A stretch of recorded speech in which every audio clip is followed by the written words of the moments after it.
શું તકલીફ થતી હતી તમને? મને મણકામાં તકલીફ હતી ને તો આ પગ આખો દુખતો હતો મને. કમરથી લઈને આ કમરથી પગ સુધીમાં દુખતો હતો, નસ ખેંચાતી હતી અંદર મારી. પ્રોબ્લેમ થઈને કેટલો ટાઈમ થયો તમને? 7-8 વર્ષ થયા મને પ્રોબ્લેમ થી ચાલુ થયો?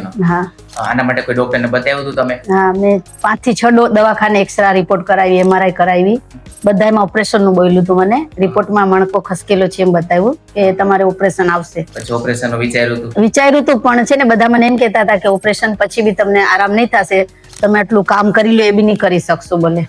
તો મને બીક લાગતી હતી ઓપરેશન ની કે મારા ઘરમાં કોઈ છે નહીં, હું જ કામ કરું છું, એટલા માટે મેં ઓપરેશન નથી કરાવ્યું. પછી ઇન્સ્ટાગ્રામ જોતી તમારી વિડીયો આવી ગઈ ઇન્સ્ટાગ્રામમાં, તો મેં એમાં પૂરી ઇન્સ્ટાગ્રામમાં બધું ચેન્જ કરીને જોયું બધું.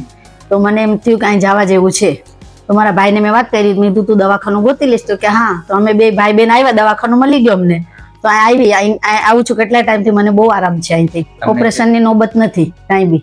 પેલા શું તકલીફ? ચાલવામાં તકલીફ પડતી હતી? હા, ચાલવામાં થોડુંક ચાલુ ને તો પગ દુખે તો મારે બેસવું પડે. શાકભાજી લેવા જાવ તો પાછું થોડુંક ચાલુ, પાછું બેસી જાવ. આવા જાવમાં મને 2 કલાક થઈ જતી હતી.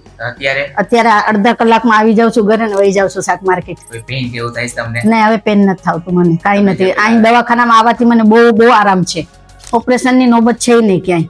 પેલા ઓપરેશન નું કીધું? હા, 5-6 દવાખાનામાં મને ઓપરેશન નું કીધું. છેલ્લે પછી મેં સિવિલ દવાખાને દેખાડ્યું ને, આ બી ઓપરેશન ની કીધું. અહીંયા મને 1.25 લાખ રૂપિયા કીધું હતું. એક અહીં વાડીલાલ આગળ છે, મને 2 લાખ રૂપિયા કીધા હતા ઓપરેશન ના. પણ મને બીક લાગતી હતી તો મેં નથી કરાવ્યું ઓપરેશન. દુખાવો છે કેટલો ટાઈમ થયો તમને? દુખાવો તો મને 7-8 વર્ષથી છે મને દુખાવો. હા. અત્યારે કોઈ દવા કેવું ચાલુ છે તમારે? નહીં, દવા કાંઈ ચાલુ નથી. બસ અહીં થેરાપી લઉં છું ને, અહીંથી મને આરામ છે. તમને જે તકલીફ હતી ને બેન, L3 એટલે ત્રીજું મણકું આવે ને ખસી ગયું હતું બેન, આગળ આવ્યું હતું ડિસ્નેસિસ. અને ચોથું ને 5મું મણકું ત્યાં તમારી નસ દબાઈ ગઈ. ત્રણેય મણકામાં તમને તકલીફ હતી, એના કારણે તમને આ પગમાં પેઇન આવ્યું. આપણે જે કામ કર્યું ને બોન સેટિંગ થેરાપી, આ થેરાપી થી જ આપણે મેનિપ્યુલેશન કરી નસ ને છૂટી પાડી એટલે દુખાવો બંધ થઈ ગયો. અત્યારે કઈ દવા કેવું કઈ ચાલુ નથી? નહીં, કઈ નહીં, કોઈ જાતની દવા નહીં. બસ ખાલી ડાયાબિટીસ ની ગોળી લઉં છું બસ સવારે. લાગે છે દવા લેવી પડે એવું? નહીં, દવા કોઈ નહીં.